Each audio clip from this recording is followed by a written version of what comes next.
Hi, I'm Adam Porter and this is my board gaming vlog, and it's my annual top 10 board games of the year, so top 10 board games of 2020. And I was a little concerned this year that I wasn't going to be able to come up with 10 games that I could wholeheartedly recommend to everyone out there, because I haven't had that many opportunities to play. And even when I have been playing games, it tends to be with my wife, so we're just playing two-player games rather than playing, bigger games with groups. And also, my wife is she's not a hugely enthusiastic gamer. She does like to play some games, but she's not like me. She's not going out and buying tons of games and researching games and all of that. So the games that we play tend to be relatively light on rules and so on and so forth, and you'll see that through this list. So I don't want anyone to take this list of 10 games as an authoritative list of the best games of the year or anything like that. It is just the 10 games that I've enjoyed the most, I've played a fair amount of, and that I can recommend to you, essentially. So before we get on to my top 10 of the year, I always do a little bit of a ramble, so please do feel free to jump ahead if you don't want to listen to me ramble about my year. But I've had a couple of games released this year. Right at the very start of the year, or at the end of 2019, Qwuzzle came out from the Happy Puzzle company, and back in January I was there at the London Toy Fair showing this to all sorts of different retailers. It's a trade fair, the London Toy Fair, so we're showing to retailers, trying to get it into their stores and so on. And then of course very shortly after that the lockdown hit, and the retailers were all closed. So Qwuzzle kind of sort of sank into the into the darkness, really, hoping to have a resurgence in the start of 2021. Later in the year, my game Zooligans came out, again with the Happy Puzzle company, and I spent a large part of the early part of the year working on that, getting that ready. I haven't done that much game design this year. It's very hard to do game design when you're not able to really play test. I don't really like Tabletop Simulator. I've used it a fair amount, but I don't particularly... I hesitate to say I don't like it. That's not really fair. It's a useful tool, and I'm glad that it's out there for other people to use. But I find playing games digitally doesn't give me a real feel for how fun they really are. And so it's kind of a needs-must thing for me rather than something I get enthusiastic about. But I've used it a little bit with play testing. So my game Zooligans from Happy Puzzle Company is a logical deduction game based around animals in a zoo, trying to work out what happened, where it happened, when it happened, based on picture clues. So everything in Zooligans is based on pictures. That's the main unique selling point for it. There's no text in it, so it can be sold anywhere in the world. It can be played by people of all different ages, and actually there's 60 puzzles that are in that set. Often people come together and play it as a group.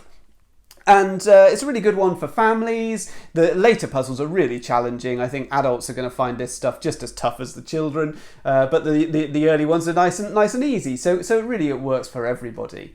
I also had the game Compromat, which came out from Helvetique towards the end of 2020.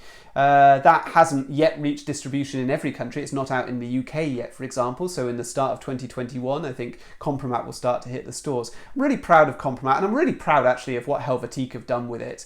And particularly Felix, the graphic designer, Felix Kindelan, has done an incredible job of making this game look distinct. And I know that I've seen people criticising the look of the game online, and I've seen other people tell me that they love the look of the game. I love it. I absolutely love it. I can understand why it might turn some people off, these bold colours and the stripes and all of that stuff, but it just looks so different to anything else. This is a blackjack game, so it's two players competing to complete missions by essentially playing blackjack against each other. I designed this with my colleague Rob Fisher, and it was very much, we had the games Lost Cities and Hanamakoji and Battle Line, Schottentotten, these sort of games in mind. So the idea is that it fits very much into that sort of world of games. So I hope you enjoy Compromat. I'm really pleased with that one. But what we're really here to talk about is not my games, but the 10 games that I would recommend you go and check out that have come out in 2020. And as always, I'm going to include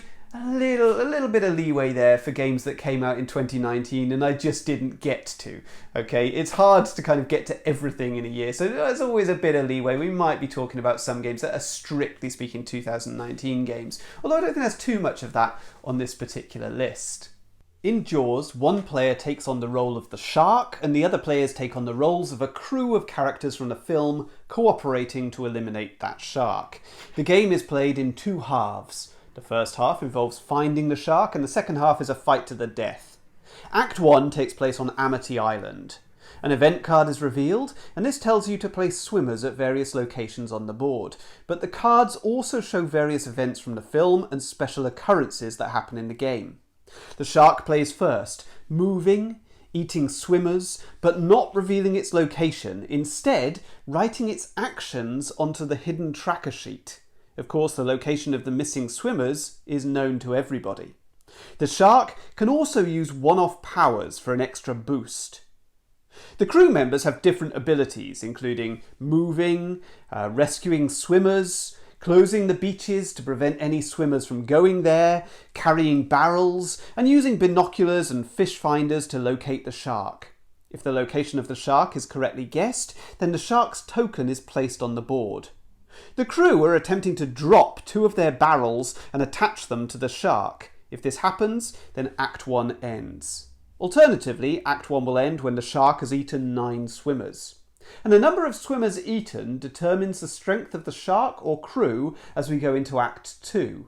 The number of cards received by each side is as shown on the shark tracker. In Act 2, the crew are on the boat, and at the start of each round, 3 cards are revealed showing the possible spaces where the shark could resurface. The shark then chooses which of these available spaces they're going to appear in and adds a special ability card if they want to. The crew moves around the boat and selects weapons that they're going to attack that shark with. The shark reveals its location and places its token onto the board, and then the crew are first to attack. They roll dice to try and beat the shark's evade value as shown on the resurface card that it's chosen. Successful rolls inflict wounds onto the shark. The shark then chooses to either attack the boat, or if there's a crew member in the water, it can attack them directly. Again, the attack involves a dice roll, and it might damage the boat, flipping over one of the tiles, or it could destroy that section of the boat altogether. Either way, the crew members are going to end up in the water. Attacks on the crew members who are in the water result in wounds, and the shark wins if all 3 crew members have been eliminated, or if the boat is totally destroyed. The crew win together if the shark is eliminated. Jaws is number 10 on the list, and Jaws is a 2019 game, frankly, but I played it in early 2020 with a group of friends, and I had a really good time with it. This is not a great game, all right? This is not a perfect game. This is not going to set the world alight or anything like that, but the reason I chose it for the list is because it really epitomises what's happening in the industry right now. I've had quite a few publishers contacting me this year asking me, have I got any games that could have this license on it? Or could I design a game with that license on it? Or sending me a list of licenses and saying, pick one and design a game based around that. It's very clear to me that publishers that normally wouldn't work with licenses are now thinking that's the way to go. That's what they want to be doing. And the licensed games that are coming out are good. Jaws is a good game. That first half of it feels very much like the game Scotland Yard, which I absolutely love. Scotland Yard from Ravensburger was one of my favourite games as a kid. Now, Jaws is not as good as Scotland Yard, but it's got that feel, and it really has a ton of the stuff from the film in there. So if you're a big fan of the film, you're getting all of that stuff as well. And then the second half of the game, it's quite random, but it's all bluffing and trying to, outthink your opponents. Again, really thematic sort of stuff with the weapons and the way they work and the quotes on the cards. It's just fun, and it's nice to have essentially 2 games in the same box, and where the first game sort of slightly impacts on how you play the second. I think it's a neat idea. I love that sort of range that they're coming out with of games based on films and based on nostalgia. I don't know how long this is going to be able to continue before we run out of those sort of nostalgic 80s films and start to have to look at things a little bit more current. But for now, I'm enjoying it. In Calico, each player has 2 hexagon tiles and a quilt. And on your turn, you place one of your hexagon tiles onto your quilt and then refill your hand by selecting one of the tiles from the centre of the table. If you make a connected group of 3 matching colours, then you add a correspondingly coloured button to your board. And if you have all 6 of the different coloured buttons, you can also add a rainbow button. If you make a connected group of matching patterned hexes, which corresponds to one of the requirements on the cat tiles on the table, then you add a cat token to your board. And these cat's requirements are different in every game that you play. When the players' boards are full, then the game ends, and the players score 3 points for each button they've got, various points for the different cats on their boards, and bonuses for surrounding the central tiles, which differ in every game. So, for example, this tile scores 10 points if all tiles around it are of different colours, or if all tiles around it are of different patterns, or if it's both, it scores 15 points for all the tiles being a different colour and a different pattern. This one over here requires 3 different pairs, and so on. And the highest score at the end of the game wins. Calico is a super simple game. It's just pick a tile, place it, that's it. Okay, everything else is just scoring. And the scoring is mind-bending. You know, I'm grouping together colours, I'm grouping together patterns, and ideally I'm grouping together colours and patterns at the same time. And then the scoring criteria change between different games. When I first looked at this game and tried to learn it, getting my head around it, I thought, I'm not going to get on with this. This is too much. This is too much like work. But when I sat down and played it with my wife, actually, it's a really pleasant experience. It's very solitary, okay? This is multiplayer solitaire, absolutely. There's practically zero interaction. But it's a nice puzzle to be doing. It's a pretty puzzle. It's quite a slow, sort of thinky sort of puzzle, and so you're both there. It's quite relaxed. I enjoyed the experience. I wish the cats were a bit bigger. I don't know why they're so small. The main selling point is the cats, and yet we've got these tiny little dark images of them. But the box is lovely, and the quilt patterns are pretty, and it very much has the atmosphere of a game like Patchwork, which is a game I really, really love for 2 players from Uwe Rosenberg. In My City, the players each have a game board which they add tiles to throughout the game to score points in a variety of different ways. In each round, a construction card is turned face up, and all players take the corresponding building and place it onto their board. If a player cannot or does not want to construct this building, then they may pass, but they lose 1 point for doing so. Alternatively, a player may declare that they have completed their construction and drop out of the round altogether. They lose no points for doing this. But at the end of the round, players gain points for any visible trees on their board, they lose points for any visible rocks on their board, and then they lose points for any empty green space. The players with the most points gain progress symbols, which they mark onto their board, and these are used to determine the overall winner at the end of a long campaign of connected games. After each game, a new rule is introduced for the next game, and stickers are often placed onto the boards, permanently changing them. After every 3 games, a new envelope is opened which reveals the new rules for the next 3 games and sometimes some new components. And after 24 games, the whole campaign's over and you determine the winner. Game number 8 is My City from Reiner Knizia. This is a legacy game from Cosmos, polyomino game, and there's loads of polyomino games that I love. This is not top tier, okay? This is not as good as Bärenpark, it's not as good as Patchwork, it's not as good as Cartographers, but it is pretty good. And what's nice in here is there's loads of variety in that box. So the game, as it starts out, well, each game that you play is going to have different rules. It's going to keep changing. And so there's loads of variety in there. You get lots of different experiences in that box, and they're all really pleasant, as you'd expect from Reiner Knizia. He does a really good job of it.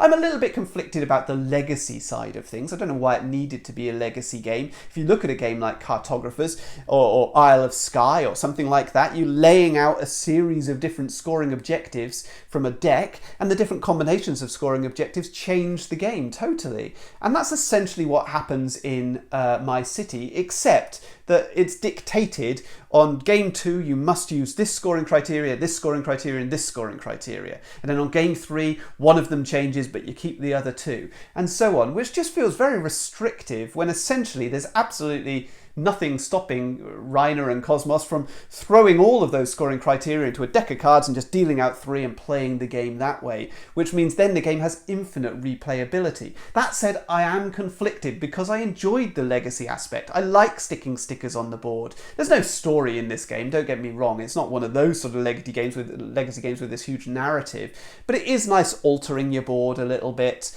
and it's nice opening the envelopes. And actually, it was the legacy thing, that legacy aspect, that drove me and my wife to play the entire thing over a period of about 3 or 4 days. It kept us coming back because we wanted to open the next envelope and see what the next set of rules are. It just feels like that's a slightly cynical marketing sort of ploy, because It doesn't have to be that way, you know? It could just be a selection of rules and you pick a few of them and you play the game. So, yeah, conflicted about it. Enjoyed the experience. Not sure that I'll ever go back to it, to be honest, unless I get round to making that deck of cards myself, putting together all those different modules, and then playing the game that way. I suppose that's a possibility.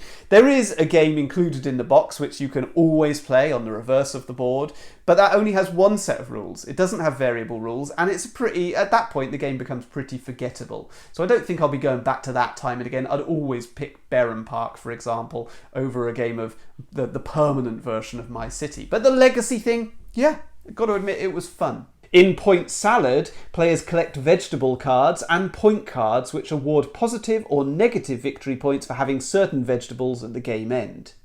3 draw piles are set up on the table with 2 vegetable cards beneath them. The back of the vegetable cards function as point cards. And on your turn you take either 1 point card from the top of any of the draw piles or any 2 veggie cards which you add to your personal display. You then refill the central market and the next player takes their turn. When all cards have been distributed, the players add up their scores from the points cards and the highest scorer wins. Point Salad is the second game on the list from AEG, and once again I'm going to moan about the graphic design. Why, oh why does this game look so dull, okay? Point Salad is one of those ingenious games that you just look at it and go, that is so clever. This is like Sushi Go simplicity, okay? It's very similar feel to Sushi Go. You've got scoring criteria, you're picking up different cards and trying to put them together into sets to score in a multitude of different ways. The rules take, you know, seconds to teach. I mean, it is such an easy teach. A really nice little package. And then it's got this, well, I don't know what you'd call this art style. It's almost like clip art, isn't it? Or something like that. And then the gamer in-joke, you know, Point Salad being the name that we give to games with tons of different scoring criteria. But this game is such a sort of mainstream type game. This could be sold anywhere to any player. And yet we've got an in-joke for the title. I just don't get it, okay? I'd love the cards to have so much more personality. That would be the thing that would bring me back. Like Sushi Go is just... oh, just so much character coming out of that game. I particularly love the German version, but even the English language version has so much personality in the cards, and the original version, you know, why we've got for this clip art, I don't know. But anyway, I shouldn't be moaning about it because it's a wonderful game. It's so clever, so impressive that somebody came up with this rule set. I love it when people come up with something so ultra simple that you just think, why didn't I think of that? And you see more and more of these games where, you know, there's hardly any rules, but yet the experience is quite, it's not deep, but you know, it's quite thought-provoking. There's quite a lot going on. And we'll see more of those on this list. So I highly recommend Point Salad, but I really hope they do a reprint with some different artwork at some point in the future. In Oceans, each player takes control of a range of different species, adapting their characteristics to ensure that they eat the most food and survive attacks from the other species. In this video, I'm using wooden tokens that I purchased separately from MeepleSource. There's a reef, which contains fish tokens. There's also an ocean in 3 zones, again filled with fish. On your turn, you play 1 card, you feed 1 species, you age all of your species, and then you draw a new card. Playing a card allows you to evolve one of your species by playing a new trait onto it, or to create a new species with a single trait. Alternatively, you can discard a card to move fish to a new location. When you feed, you can forage, taking a number of fish from the reef corresponding to the total of the green numbers on your trait cards. Or you can attack a different species, taking a number of fish from the target species board corresponding to the total of the red numbers on your trait card, minus the total of the yellow defense numbers on the target. Eaten fish are added to your species board. When you age your species, you remove 1 fish from each of your species boards and place it into your scoring pile. If you don't have enough fish to allow you to age, then your species will become extinct and you lose the board and the traits. When you draw cards, you may draw from the display of deep cards in which every card is unique, and many are very powerful but challenging to use. Or you can draw from the surface deck, which provides the main abilities that you use in the game. The next player then takes their turn, and so the game continues until the ocean is emptied of fish tokens. The player with the most fish tokens in their scoring pile wins. Each trait in the game gives a special ability, affecting how much a species can forage, how much it can attack or defend, and often relying on adjacency to other species. For example, if your species is a bottom feeder, it gains 2 fish after the species to the left is attacked. If it's tentacled, it can feed twice in a single turn. Game number 6 on the list is Oceans, which is the next game in the Evolution series of games. Now, Evolution is my favourite game, okay? Evolution, I love Evolution Climate, I love Evolution the beginning, and I really liked Oceans. But there's something about it that just doesn't work for me quite as well as those others. Now, I'm going to get into criticising when actually what I will say up front is this is a fantastic game. You would do, if you fancy it, you'll do really well to pick yourself up a copy. This is a deep game. I can just see how you could get so involved, and this could become a lifestyle game. There's so many different card combinations to play with and put together and so on and so forth. I don't, unfortunately, play games at that sort of level. You know, it's not actually that often that I pick up Evolution and play it. So I don't get into that level of depth of the gameplay. And so for me, Oceans was a little bit overwhelming. But I think the main thing with the difference between Evolution and Oceans is that in Evolution, I'm dealing with animals that, you know, I'm putting traits on them like they can climb, they've got a hard shell. You know, perhaps I've got a flying predator with a long neck and a hard shell. That just immediately sparks my imagination. I can picture it. And then when I'm playing Oceans, I have a species that is a, you know, bottom feeding, whale cleaning, symbiotic, parasitic, tentacled creature. I don't know what that looks like. I don't really know what that means. That may well be something that exists under the water, whereas my flying, long-necked, shelled predator of enormous bulk, that doesn't exist. That's something fantastical. Okay, these underwater creatures, not so much, really. So I think it's something about that that's stopping me from engaging fully with the theme. Added to that, the tokens representing fish. So these represent food. They also represent population. And they look like a specific species of fish. So when I'm putting them onto my species, it just steps me away from the game a little bit. So something about that just is a little jarring for me as well. Whereas in Evolution, I loved the fact I could see the body size increasing. And then when I'm taking stuff, I'm taking food, and I could have it as meat or I could have it as plants. It just made a little bit more sense. But I'm coming back to what a wonderful product, what a wonderful game. Beautiful, beautiful artwork. Those wooden tokens that I'm using are beautiful, but the cardboard tokens in the box are just as beautiful. It just happens that they're cardboard. I mean, stunning, stunning game. The whole range of Evolution games are just things you definitely worth your time and attention. I should also say, Oceans unfortunately came into the sort of middle of the year when I was just able to play with my wife, so I've only played it 2-player, and I'm sure that the game really opens up with more players. I never really choose to play Evolution or Evolution Climate with 2. I don't really consider it a 2-player game, even though you can. So I'm being unfairly, I'm judging Oceans unfairly on the 2-player experience. I'm sure that it will really open up and engage me much more once I get to playing it with 3 or 4. In Macro Micro, players look at a large illustrated sheet showing a city scene and many characters and scenarios within. The drawings are detailed, and each character is represented many times at different stages of their story. The players select a case and take the appropriate cards, each of which asks a question. Together, the players look at the city sheet and they try and find the relevant scenes and characters to answer those questions posed on the cards. The game has 16 different cases of increasing complexity. Right, so the next game on the list is Micro Macro Crime City, which is really odd. It's not even a board game, is it really? It's more like a Where's Wally book, really. It's a group activity. You sit round, you do something together, you look at that big map. You can tell from what I've shown you whether you're going to enjoy it or not.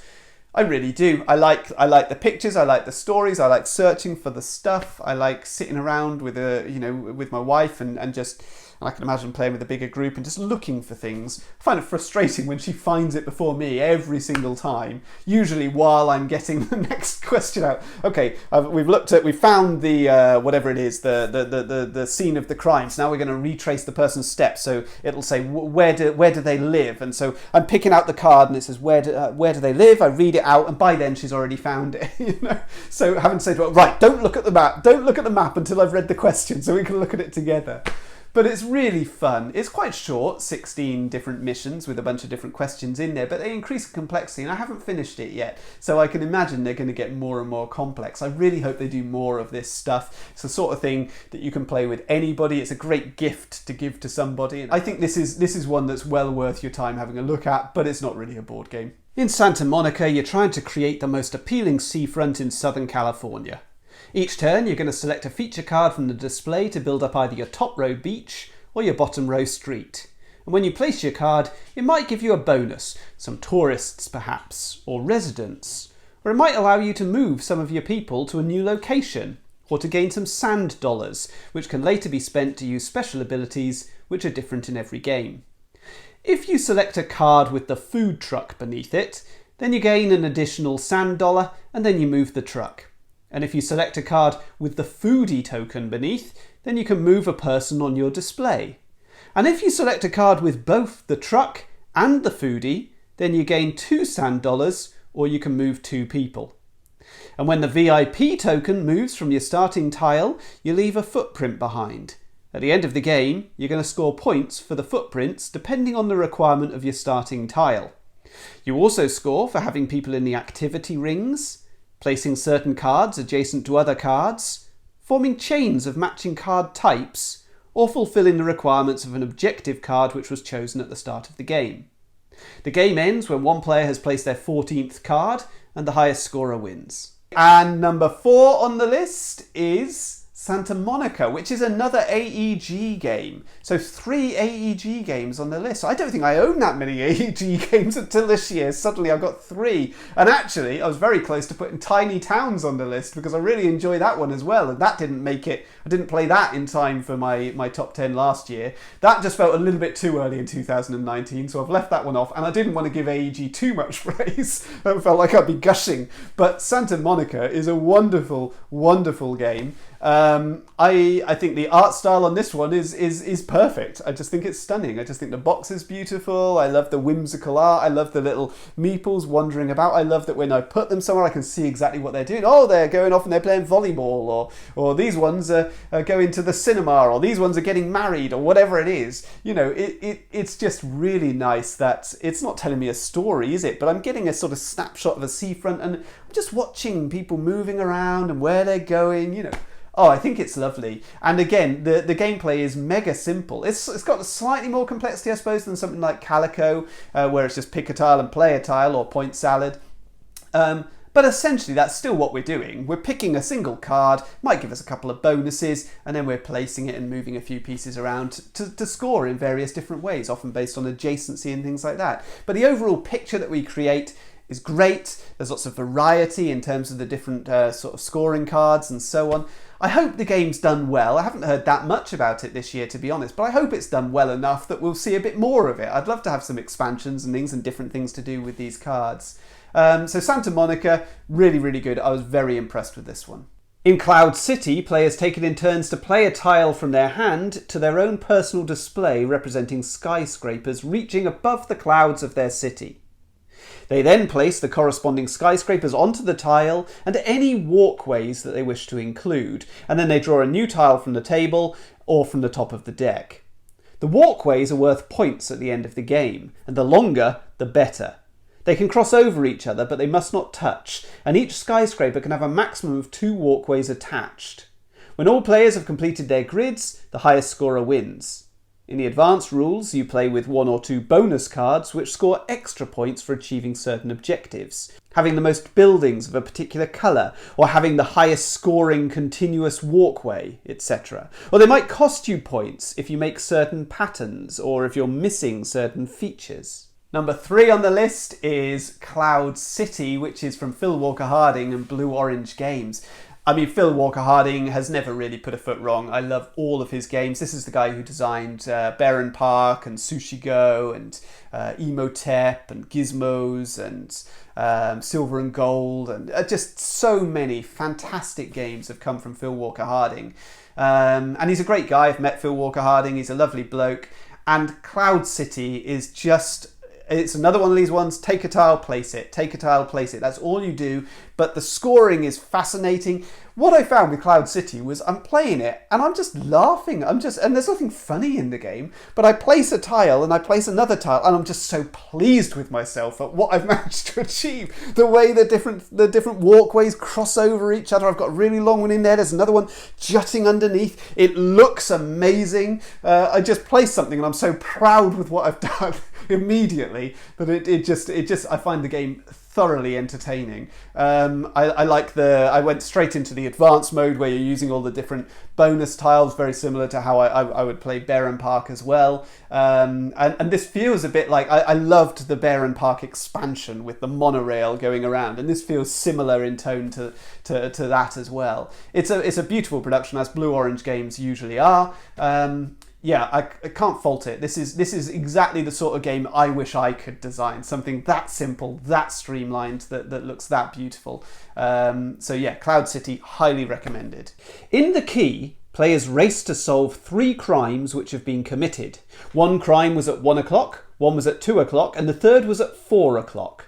These 3 characters are the perpetrators of the various crimes, and we learn details about them from the documents provided: their age, their height, their fingerprints, and the contents of their luggage. 3 different items were stolen: a mask, a diamond elephant, and a crown, and 3 different methods of escape were used: the aeroplane, the paraglider, and scuba diving. Players select a coloured key. This is the case they'll try and solve in this game. They then turn over cards from the centre of the table. There are no turns, and there is only one rule: the card must have the key colour on the back of it. High numbered cards give the most information, but you need to be careful because the number on each card that you take counts as points at the end of the game, and the highest scorer is going to lose. The back of the cards also indicates what sort of information it will contain. For example, this card will show information about the identity of the criminal and the object stolen, while this one will show information about the time of the crime and the manner of the escape. Players mark on their player screens and take notes, and once a player has solved the 3 crimes, they grab the key. Each other player can continue working on their solution, and when everybody's found a solution they're happy with, they translate their answer into a 3-digit code using the table on the back of their screen. The player with the key enters it into the numbered slot matching their code, then flips the board. And if the colour of the key matches the board section, then their answer was correct and they may discard one of their cards, so losing points. All players then add up the points on their cards, and the lowest scorer wins. The Key comes in 3 different sets, I think, at the moment. And they're of varying complexity. The game that we've got is the simplest one, the easiest set. And I really like this style of game, as you'll probably have judged, because this is essentially the same sort of thing as Zooligans, except here it's put into a competitive race. And in some ways that's a bit convoluted and a bit overwrought, and I quite like the simplicity of sitting down with a logical deduction puzzle and figuring it out either by myself or with someone else helping me. But here we're competing against each other in a race against time. But what that does is it makes up for the fact that the puzzle itself is actually really quite simple. This is not a complex sort of series of clues that you're putting together. It's just a case of how many clues do I need to string together before the solution becomes obvious. That said, I am so impressed with the designer of this. I mean, putting Zooligans together was a task. I mean, that was a real effort to sit down and work out how this goes together with this and what that means, and can I eliminate everything else so that this puzzle I've created only has one possible solution, and so on and so forth. And the way the key works is just ingenious with those different coloured backs so that the cards can be reused in multiple different puzzles. The fact that the game is ultimately endlessly replayable, even though there's only something like 9 different final solutions. So, you know, if you remember that blue is, you know, whatever, number 946 or whatever, then yeah, fine, the game is shot for you. But realistically, are you going to remember those number combinations matching to the keys if you don't really try? I doubt it. But the thing that makes it replayable is the way you get to that solution. So you're going to be picking up different cards every time that you play. So it's going to lead you down a different path to find that ultimate solution.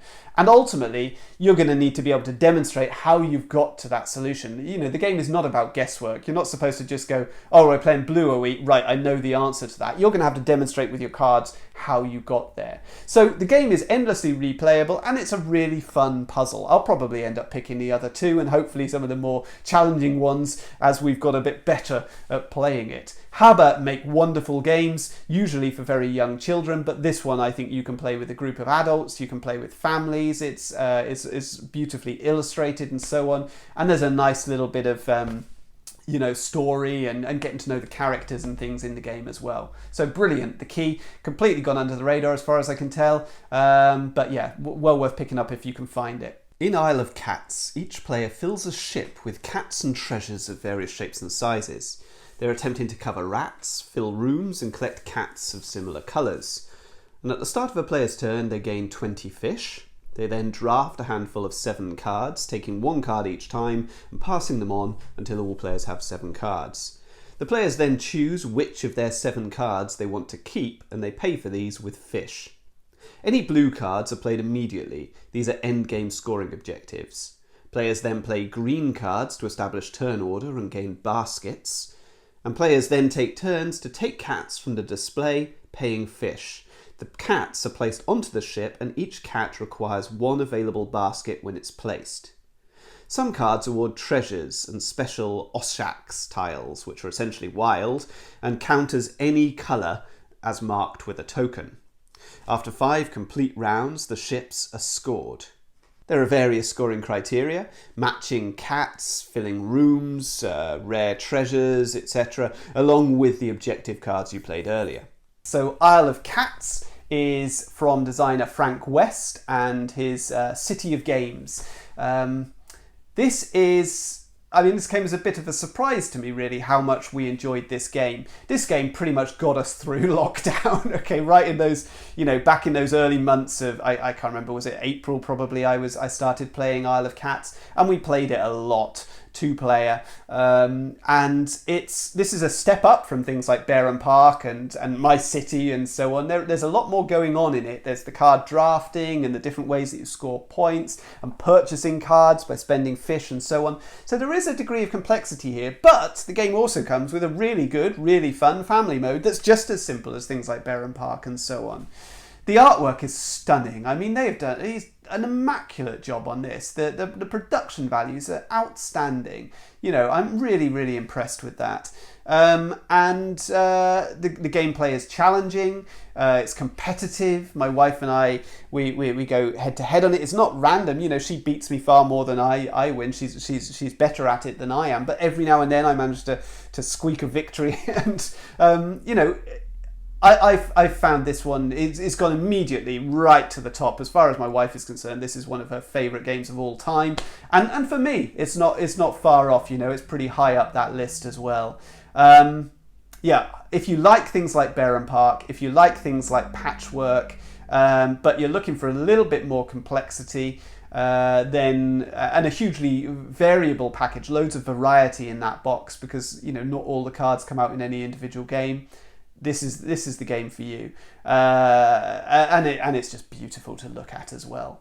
Okay, so yeah, highly recommended Isle of Cats. So that's my top 10 of the year. Of course, there are other games that I would have loved to included, but I haven't been able to because I haven't been able to play them, unfortunately. So number 1 on that list is Undaunted Normandy, which has been sat on my shelf since February time, I think, just before the lockdown. And sadly, because it's a war game, my wife just isn't into playing a game with that sort of narrative, that sort of setting. So you know, I'd never try and encourage her to play something she doesn't want to play. So it's just sat there waiting for an opportunity for me to play a 2-player game with somebody else. But I love games by Trevor Benjamin.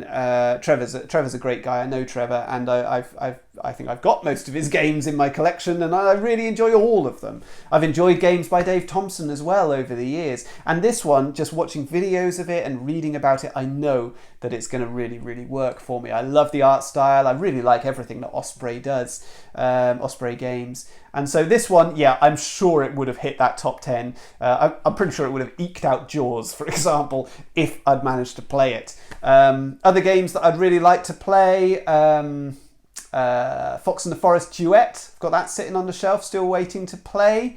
Again, my wife's not a big fan of trick-taking games, which is a shame because I love trick-taking games. So it hasn't got played yet.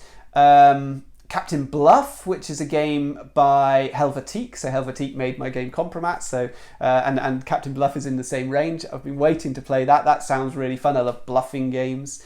Yeah, I suppose those are at the top of my list of things. I suppose not, of course, hundreds and hundreds of games have come out this year, but it doesn't feel like there's been the same onslaught that we've had in previous years. So I'm really hoping for a better 2021. Not just in terms of gaming, but just generally.